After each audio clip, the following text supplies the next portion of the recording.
देश के प्रति उनकी क्या आस्था थी, देश को उन्होंने कहाँ से कहाँ पहुँचाया जब वो प्रधानमंत्री रही। आज उनका जन्मदिन है। इस पर्व पे हम सब उनको याद कर रहे हैं, नमन कर रहे हैं कि उनके आदर्शों को हम पालन करते हुए आगे बढ़ें, उनके आशीर्वाद से हम इस देश को आगे बढ़ाएं, ऐसा हमारी मनोकामना है। और अभी इसके बाद मैं कांग्रेस ऑफिस भी जा रही हूँ, वहाँ भी हम इंदिरा जी की प्रतिमा को फूल अर्पित करेंगे और अपनी श्रद्धांजलि देंगे। इसके अतिरिक्त मैम हम जानना चाहेंगे, देश में 5 राज्यों में चुनाव हुए हैं, तेलंगाना और राजस्थान अभी ड्यू है कुछ सेकंड फेज। क्या स्थिति है कांग्रेस पार्टी की, क्या देखते हैं आप, क्या नतीजे रहने वाले हैं और जनता का मूड क्या है? देखिए, प्रधानमंत्री नरेंद्र मोदी जी की सरकार से अब लोग उनका मोह भंग हो चुका है।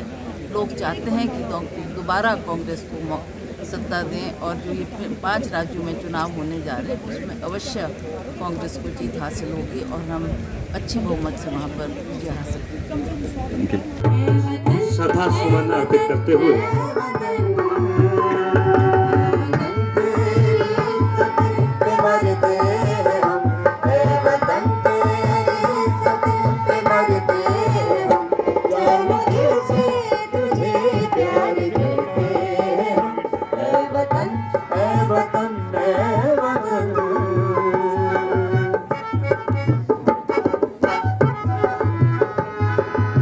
पार्षदगण, अन्य गणमान्य अतिथि श्रीमती इंदिरा गांधी जी को श्रद्धा सुमन अर्पित करते हुए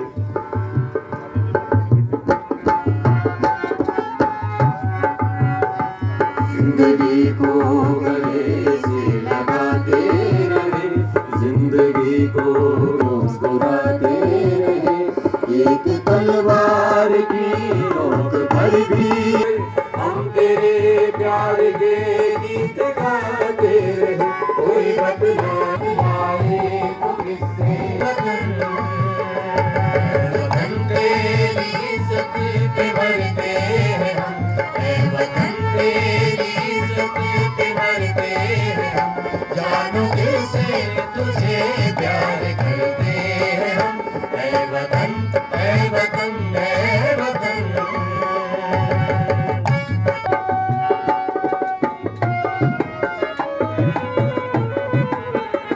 गांधी जी की जयंती पे आज हम सभी राष्ट्रवासी, सभी कांग्रेसजन उनको अपनी श्रद्धा सुमन अर्पित कर रहे हैं। और पूरे भारत परिवेश के रूप में आपने देखा ही है कि उनके कार्यकाल के दौरान ऐतिहासिक कार्य हुए, चाहे उसमें प्रीवी पर्सेस को बंद करने की बात थी, बैंक्स को नेशनलाइज करने की बात थी, चाहे पाकिस्तान को करारी शिकस्त देने की बात थी। और यही कारण था कि हमारे दूसरे दिवंगत नेता भारत रत्न, जिस तरह से इंदिरा जी भी उनको भी भारत रत्न दिया गया था, वाजपेयी जी ने उन्हें एक तरह से दुर्गा का रूप कहा था और उसके उपरांत ही बांग्लादेश अस्तित्व में आया था।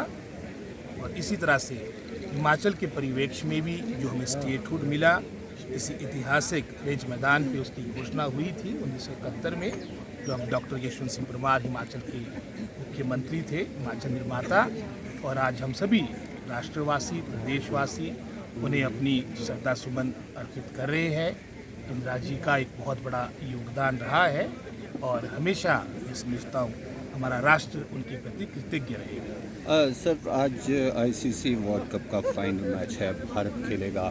शिमला में हमने देखा है नगर निगम ने स्क्रीन लगाकर तैयारियां की है। क्या मुख्यमंत्री और आप लोग भी आएंगे? किस तरह का इंथ्यूजियाज्म है राज्य में, किस तरह की तैयारी? अपने देश के प्रति तो आप समझ सकते हैं कि सब में इस तरह की भावना होती है। सब में एक भावना है कि इस दफ़ा ये हमारा वर्ल्ड कप भारतवर्ष जीतेगा और निश्चित रूप से माननीय मुख्यमंत्री भी जनता जनार्दन के साथ यहाँ पर इस वर्ल्ड कप को देखेंगे। और हमें पूर्ण आशा है कि भारत आज मैं समझता हूँ अपना परचम लहराएगा।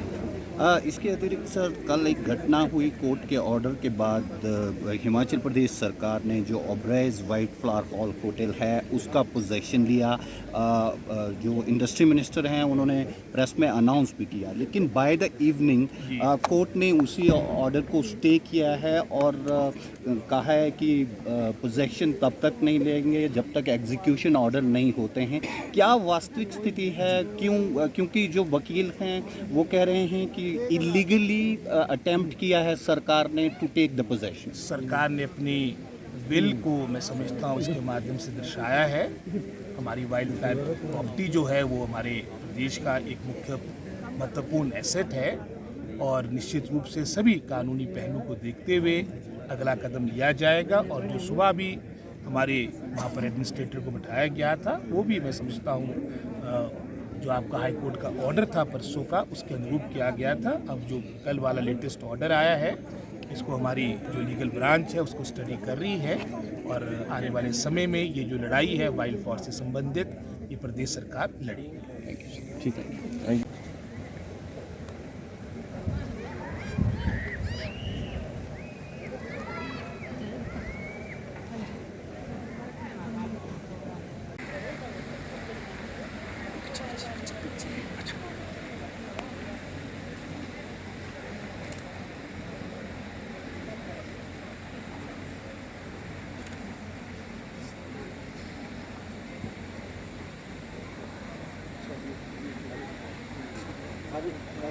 क्रम में हमारे बीच पधारे हैं माननीय शिक्षा मंत्री श्री रोहित ठाकुर जी। मेरा उनसे विनम्र आग्रह कि वह प्रदेशवासियों की ओर से श्रीमती इंदिरा गांधी जी को पुष्पांजलि अर्पित करने की कृपा करें। माननीय शिक्षा मंत्री जी।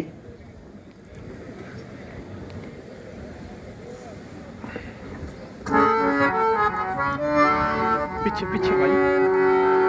ऐ वतन तेरी सती